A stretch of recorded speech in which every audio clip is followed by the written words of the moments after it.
2024 లేదా 25లో డిగ్రీ లేదా బీటెక్ చదివారా? సాఫ్ట్‌వేర్ జాబ్ కోసం ఎదురు చూస్తున్నారా? అయితే కోడ్ జ్ఞాన్ 100 డేస్ కోర్సులో చేరండి. జాబ్ సాధించండి. నమస్కారం సార్. నమస్తే. ముందుగా మీకు గురు పౌర్ణమి శుభాకాంక్షలు. Thank you.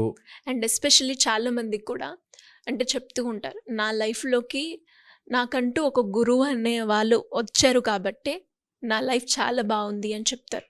నిజంగానే ఇంకొంతమంది అంటారు, గురువు అనేవాళ్ళు మీకు ప్రతిదీ ఏదో ఒకటి నేర్పించినా కూడా వాళ్ళు గురువే అని అంటారు. అండ్ నిజంగా గురువు అంటే ఎవరు? ఎప్పుడు మనకి ప్రత్యక్షమవుతారు? అండ్ వాళ్ళని ఎలా మనం గుర్తించొచ్చు? గురువు చాలా మన జీవితంలో అన్ని గురువే. మనకి ఏది నేర్పించినా గురువే. అండ్ చీకటిని పారద్రోలేవాడు గురువు అంటారు. మనకుండే అజ్ఞానం అనే చీకటిని పుష్ చేసేసేవాడు, పక్కకి తోసేసేవాడు. మన జీవితంలోకి వెలుగు తీసుకొచ్చేవాడు గురువు. ఓకే. ఈ ఒక రూమ్లోంచి చీకటి పోవాలి అంటే, ఇప్పుడు ఈ మైక్ పోవాలి అంటే మైక్ తీసి బయటపడేయాలి. కానీ చీకటి పోవాలంటే చీకటిని తీసి బయటపడేయలేం, వెలుతురు తీసుకురావాలంటారు. అలాగా మన జీవితంలోకి వెలుతురు తీసుకొచ్చేది, సంథింగ్ ఎల్స్ వచ్చి ఈ చీకటి పోగొట్టేది గురువు వల్లే. ఓకే. గురువుని మించినది లేదు ఈ సృష్టిలో, గురువుని మించినది లేదు. అండ్ గురువు ఎక్కడ ఉన్నాడు అనే క్వశ్చన్ వస్తుందన్నమాట ఇక్కడ. ఓకే. అలా వచ్చినప్పుడు అందరూ చాలా మటుకు గురువు అనేది ఒక వ్యక్తిలో చూస్తారు. గురువు అనేది ఒక శక్తి. ఓకే. ఇది బాగా గుర్తుపెట్టుకోవాలి. ఏకలవ్యుడు ఒక విగ్రహాన్ని చేసి ఆ విగ్రహం ముందు ప్రాక్టీస్ చేశాడు, ఆ విగ్రహం ముందు. సో గురువు అనే శక్తిలో ఉంది, గురువు అనేది వ్యక్తి కాదు అనేది బాగా అందరూ మైండ్కి ఎక్కించుకుంటే అప్పుడు ఒక వ్యక్తిలో గురువు, ఆయన గురువు ఈయన గురువు కాదు. నీకు కరెక్ట్గా ఎప్పుడైతే నువ్వు శిష్యుడిగా మారతావో, ఎప్పుడైతే నువ్వు క్లియర్గా అర్జునుడిగా మారతావో అప్పుడు గురువు ప్రత్యక్షమవుతాడు. అలాగా నీకు గురువు ఈజ్ నిరంతరంగా ఎవర్ అవైలబుల్, ఆల్వేస్ అవైలబుల్. గురువు ఎప్పుడు ఉంటాడు. నువ్వు వినే ఓపిక ఉందా అనేది ఇంపార్టెంట్.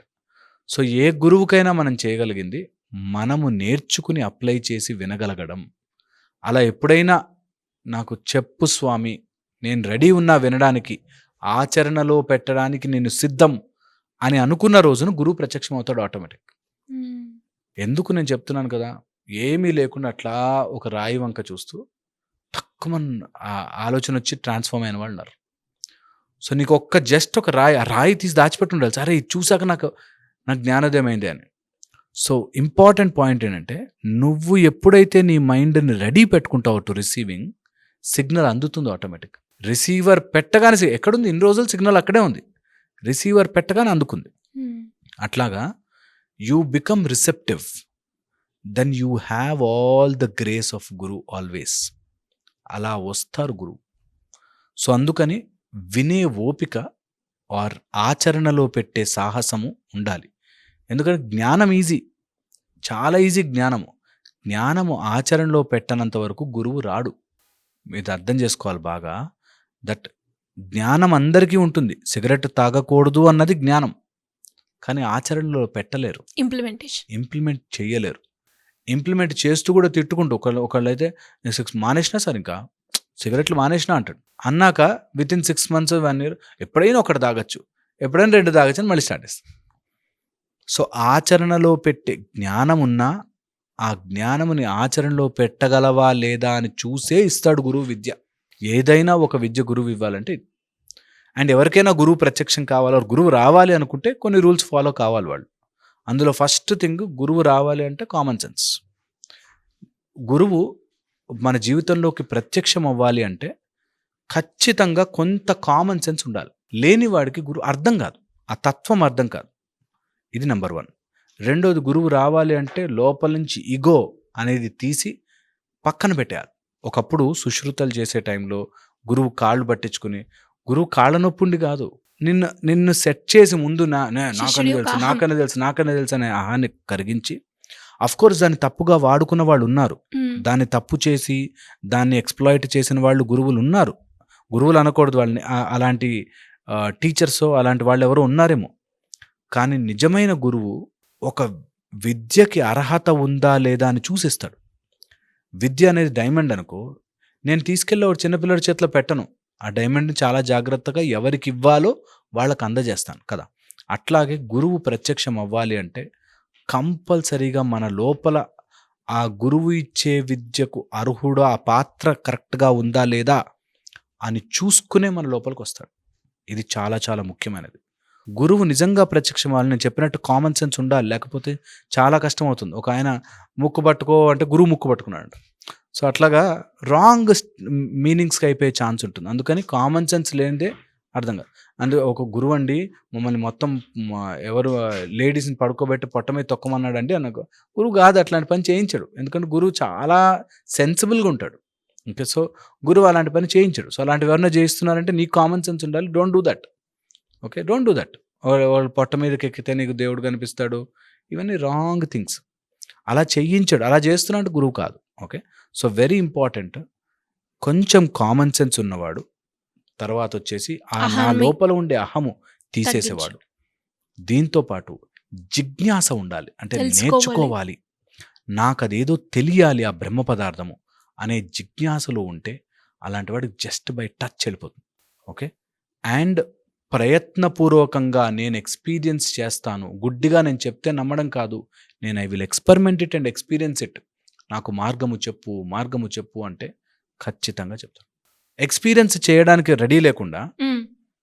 నువ్వేదో మాయ చేసేయి వచ్చేస్తుంది. మా గురువు అండి ఇలా చూస్తే వచ్చేస్తుంది. తప్పు.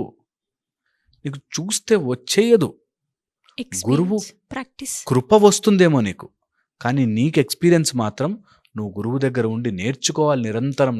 నాకు ఇవ్వు స్వామి, ఇవ్వు నాయన, అది నాకు ఆ విద్య నాకు నేర్పించు అనేటట్టుగా మనం సిద్ధము అని చెప్పినప్పుడు గురువు మారుస్తాడు. ఒక ఆయన ఇట్లాగే నన్ను క్వశ్చన్ అడిగాడు. ఇప్పుడు ఒక ఇంజనీరింగ్‌లో జాయిన్ అయిన పిల్లలందరూ ఇంజనీర్స్ అవుతారు. డాక్టర్ కోర్స్‌లో జాయిన్ అయిన అందరూ డాక్టర్స్ అవుతారు. కానీ గురువు దగ్గరికి వెళ్ళిన శిష్యులందరూ గురువులు ఎందుకు కారు? హ్మ్. లాజికల్ క్వశ్చన్ చాలా ఇంపార్టెంట్. అవును. సో, ఇది తెలుసుకోవాలి. దట్ అక్కడేదో డిగ్రీయో, కాగితమో, ఏదో ప్రూఫో, ఏదో కోర్సో, లిమిటో ఉంటుంది. ఇక్కడ మన లోపల చాలా వదులుకుంటే అవుతాం. సో, అందుకని గురువు దగ్గర ఉన్న వాళ్ళందరూ కాలేరు గురువులు. చాలా కష్టమైపోతుంది. ఎందుకంటే ఆ విద్యని అవగాహన చేసుకోవడానికి చాలా టైం పడుతుంది. బికాజ్ ఇట్ ఈజ్ లైఫ్ విద్య. అందుకే బ్రహ్మ విద్య అంటారు. జ్ఞానము వచ్చేది అనేటట్టుగా. సో, ఆ జ్ఞానం రావాలంటే లోపల చాలా రూముల్లో లైట్లు ఆఫ్ చేసున్నాయి. అన్ని రూముల్లో లైట్లు ఆన్ చేయాలి. మన బ్రెయిన్‌లో ఎన్నో రూములుంటాయి, లక్షల రూములు. ఆ రూములు అన్నిట్లో లైట్లు ఆన్ చేసుకుంటూ వచ్చేసరికి టైం పడుతుంది. సో, ఆ టైం ఇవ్వాలి.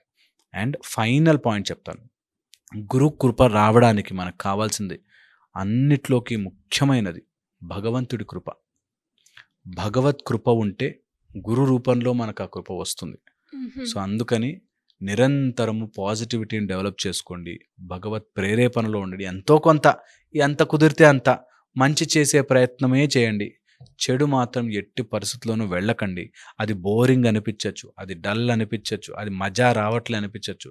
కానీ నీ మజా కంటే కూడా నీకు ఈ జ్ఞానము భలే మజా ఇస్తుంది అనేది ఇంపార్టెంట్ తెలుసుకోవాలి. చాలా బిగ్ కాంప్లికేటెడ్ సబ్జెక్ట్. నేనేమన్నా అటు ఇటు చెప్పున్నా మీనింగ్ అర్థం చేసుకోవాలి. దట్ గురు కృప రావాలి అంటే గురువు ఇలా చూస్తే కాదు, గురు చూపుకి మనం పాత్రులము కావాలి అనే ఆలోచనతో ఉండాలి. అప్పుడు అన్నీ జరుగుతాయి. Guru is not just miracles, guru is your correcting mechanism. మనం కరెక్ట్ అయిపోతే గురువు ఆటోమేటిక్ ఇచ్చేస్తాడు. ఏం చెప్పినారు sir, super. Anyways, thank you sir, thank you so much. Suman టీవీలో మీ పర్సనల్ అండ్ బిజినెస్ ప్రమోషన్స్ కోసం కింది నెంబర్కి కాంటాక్ట్ చేయండి.